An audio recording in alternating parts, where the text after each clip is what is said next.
সর্বশেষ আমেরিকায় গিয়েছিল, আমেরিকার প্রেসিডেন্ট তাকে যেসব কথা বলেছে তাতে মনে হচ্ছে খুনি এবং খুনির অভিভাবক দুটাই হতাশ হয়েছে। দেখবেন এক ধরনের বিশৃঙ্খলা তৈরি পরিকল্পিতভাবে চেষ্টা হচ্ছে। যদি বিশৃঙ্খলা হয় নির্বাচন হবে না, নির্বাচন না হয় তাহলে ফ্যাসিবাদের উল্লাস আমাদের আবার হয়তো দেখার প্রয়োজন দেখা দিতে পারে। সেহেতু যে কোনোভাবে জাতীয় ঐক্য বিশৃঙ্খলা বাদ দিতে হবে। এটা যদি বাদ দিতে না পারি তাহলে ষড়যন্ত্রকারীদের হাত শক্তিশালী হবে। সেই জন্য ছোটোখাটো বিষয়গুলোকে পরিত্যাগ করতে হবে। রক্ত যারা দিয়েছে আমি তাদের রুহের মাগফিরাত কামনা করি, আর যারা এখন অসুস্থ আমি সরকারকে বলি সেগুলো দেখতে হবে, খুব দ্রুতলয়ে দেখতে হবে। বন্ধুরা, শুরুতেই বলেছে বেশি বক্তৃতা করবো না, শুধু এতটুকু বলে আজকে বিদায় নেব। সেটি হচ্ছে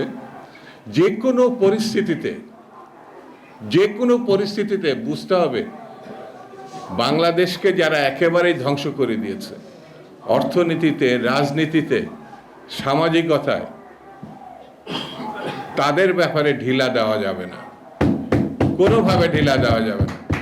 এই খুনি পার্শ্ববর্তী একটা দেশে অপেক্ষা করছে, সেই দেশ সারা বিশ্বে তার পক্ষে কাজ করার চেষ্টা করেছে, কোনো লাভ হয় নাই।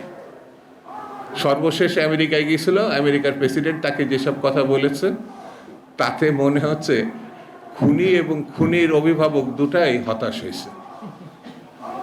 সামনে আরও হতাশ হবে।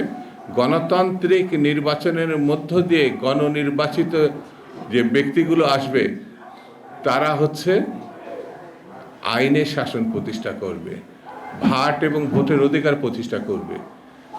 যাদের প্রত্যাশায় মানুষ এখন বসে আছে তারা হচ্ছে দেশনেত্রী বেগম খালেদা জিয়া, জনাব তারেক রহমান এবং বাংলাদেশ জাতীয়তাবাদী দলের অপেক্ষায় তারা বসে আছে। কথা সত্য না মিথ্যা? এত মিনমিনে কারকে বলেন কেন? কথা সত্য না মিথ্যা? সত্য না মিথ্যা? তাহলে আগামী সরকার জিয়ার সরকার, আগামী সরকার বেগম জিয়ার সরকার, আগামী সরকার জনাব তারেক রহমানের সরকার, আগামী সরকার জনগণের সরকার।